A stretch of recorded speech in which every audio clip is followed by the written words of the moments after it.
Donc là, on est sur le compostage en bac. Donc bac en plastique comme ici, ou bac en bois.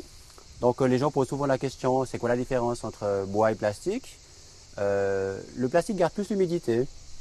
Le bois, suivant où on l'a placé, spécialement quand il est au soleil ou à un endroit où il y a du vent, la matière à l'intérieur, ça sèche facilement. Le principal par rapport à l'emplacement du bac à compost, qu'il soit en bois ou en plastique, c'est de se mettre à un endroit où on peut travailler, où il y a de la place pour accéder. Un accès pas trop loin de la maison. Si on a un voisin et puis qu'on n'est pas sûr de faire un beau compost, peut-être pas le mettre collé à la barrière avec le voisin. Tout ce qui est d'origine végétale et animale se composte. Des choses un peu plus délicates, la viande, les aliments cuits. Donc on peut en mettre, mais il faudra brasser un petit peu plus si on les mettait de manière importante. Une tendance, c'est de verser toujours au même endroit. On verse comme ça, là, et puis on accumule la matière comme ça. Donc là, les déchets de la cuisine qui sont accumulés dans ce coin-là, si on en rajoute dessus, plusieurs semaines de suite, on va avoir une accumulation qui va putréfier. Souvent, on dit que le compost ça pue seulement si on accumule des déchets humides au même endroit sans les mélanger avec le reste.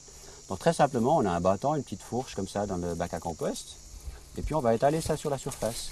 On peut très bien avoir à côté du bac, spécialement en hiver quand il fait plus froid, un peu de matière sèche. Ça peut être des déchets qui ont été passés à la tondeuse à gazon, ça peut être différents déchets du jardin, un peu secs, un peu structurants.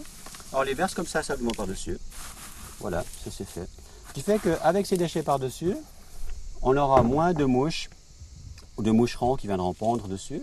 Et puis le compost il paraît bien. La fois suivante, quand on vient apporter ces déchets, une semaine plus tard ou 4 jours plus tard, ou éventuellement une fois toutes les 2 semaines, ça peut suffire largement, on donne un petit coup de fourche pour mélanger tout ça.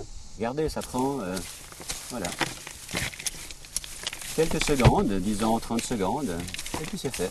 Et puis comme ça, le compost se fait tout seul. C'est-à-dire que la matière humide est mélangée avec la matière sèche, et puis au bout de quelques mois, il faut quand même brasser la matière, ça c'est l'étape suivante du compostage en bac, pour faire en sorte que ce qui s'est compacté avec le temps soit décompacté. Le coup de fourche, 2 fois par année, remet de l'oxygène dans le tas, décompacte. Donc à ce moment-là, les processus de décomposition se refont bien et on arrive à avoir un beau compost mûr, brun, grumeleux, qu'on va pouvoir prendre dans la main et utiliser pour le jardin.